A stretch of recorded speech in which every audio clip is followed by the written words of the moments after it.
Vicky. Texas Tech, when you see their offense, this is a pretty big game, big matchup. You guys are evenly matched. When you look at their offense, what are they presenting and how do they give you a challenge for your unit? I think the thing that's going to be different than what we've seen is tempo. They're a tempo team. They get up quick, especially, depending on how many yards they gain. They'll go back with another play and just finding out that rhythm, and then also seeing the formations quicker. Because the thing about tempo, again, is that you can't hide a lot when you're in tempo. So, you have to be very good at looking at film and understanding the formations and location of the ball and what you're going to get next based off the previous play. So I think that's the real thing, because we haven't seen a lot of tempo this year, which there was a couple of teams earlier that we thought we would, but they didn't. So this is going to be, a really good challenge for us to actually go against a team who really plays tempo a majority of the time. How big is communication in that? I mean, now you're 8 games into having, mics in the helmets. Is that just a huge part of that when you play against tempo? Well, great question. The thing about tempo is you want to have the least amount of communication. You don't want to over talk because they're getting ready to snap the ball. So again, everything has to be predetermined off of that film study. What is the rhythm of the offense? What is their cadence? And what do they run next after they gain so many yards when they're going tempo?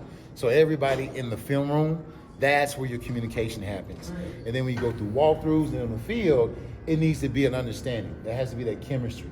The less talk, the better you'll play defense. If you're over talking the ball to snap, that's where they get you. That's what tempo's about, wanting you to make a mistake, and then they capitalize on that. So this is a great week to kind of like use it as a litmus test to see where everybody is, kind of like film study wise. I mean, if you're out of position, you'll know it pretty quick, as a coach. Well, you know it pretty quick, I think, regardless, because that's what we do, you know what I'm saying? But again, I think the biggest thing is you're right, though, because when it does go fast, if they're not lined right, if we're not in the right spots, it will be exposed quickly. Coach, you guys have seen a lot of good running backs this year. Yeah. Where does Taj go? How does he compare? Taj is a really good back, man. You watch the film on him, you see how patient he is. We compare him a lot to Le'Veon Bell from the league, how he presses the hole, and then he has some very similar footwork to 31 from Kansas State. I think he's a bigger back. So, there's that part of it that you have to make sure you get there, gain tackle, wrap up, and try to get knocked back at the line of scrimmage. So we think how 28 goes is how their offense goes, and it runs through them, as you've seen in games. So, yeah, it's a great challenge. The guys are looking forward to it just because, I think these backs are getting us ready for being bowl eligible, and you got to play good defense against the run. Does that kind of play into it as well, the success that they have passing ball? Just they know teams are hesitant to or like to load up the box because of how good Taj is. Does that kind of help play into their passing game from what you've seen so far? Well, they're a big RPO team, so it's mixed in based on when they count the box. So however many you have in the box, that triggers whether they're going to throw it or run it.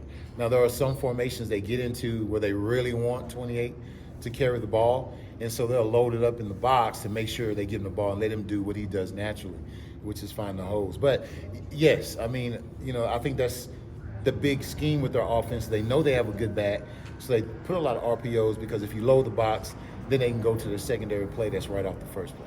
Just going back to the communication quick, I mean, how much has Nakai improved in that regard throughout the season, and just how much of an asset is he at this point in kind of being that guy for you guys on defense? I think they all have. They all have communicated vastly in communication from the front line to the back line, and I think that's why we're seeing improvement in how we're playing the run and improving on total defense with the turnovers, with the 3 and outs, and being effective to get it back to our explosive offense. Does it make a big difference in a week where you, as you say, the prep and the film study is so important? Does it make a big difference coming off of a bye? I think film study is important any week. To me as a coach, I mean, that's what we do. I don't even know what the word bye really means, because we're always watching film. We love the game. Our kids love the game. We're talking over the bye. We're making sure that, everybody's crystal clear in everything they're doing. So I don't think it changes for us per se. I think the only thing changes is, the fans are a little bit grumpy because they don't get to see us play ball. But besides that, we're always practicing and trying to get better. Does the extra time help a lot with that extra prep a little bit? When you think about it, if you're comparing for one team, having 2 weeks to look at a team instead of one, yeah, it does. because you got a lot more film you can look through.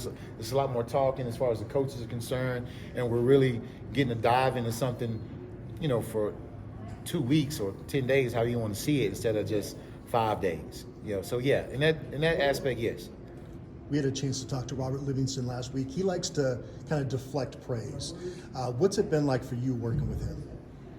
Tribe mentality. That's his big philosophy, and I love it, because that means no job is too big, no job is too small. It takes us all together to win.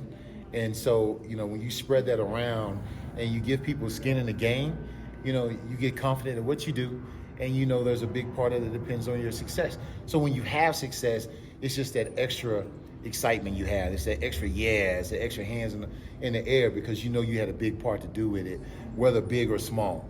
So that tribe mentality, man, I think it helps grow as coaches. It helps elevate us and give us confidence to do things that we love to do. Two more questions for Coach.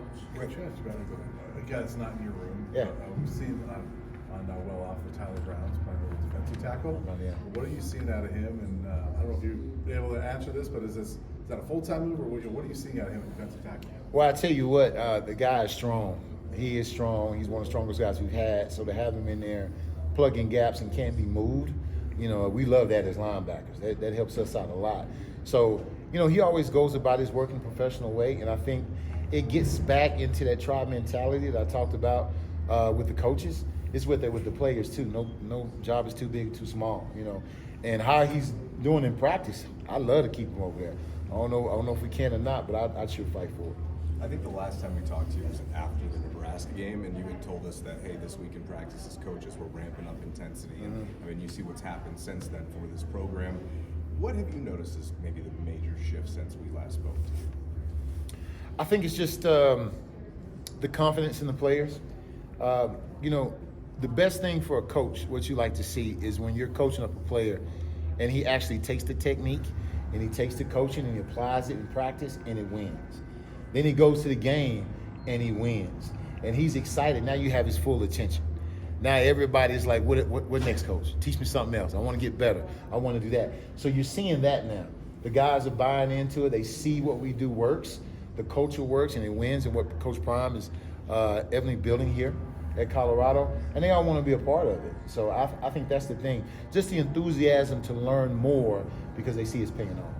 Thank you, Coach. Thanks, Coach. Thanks, Coach. Thank you.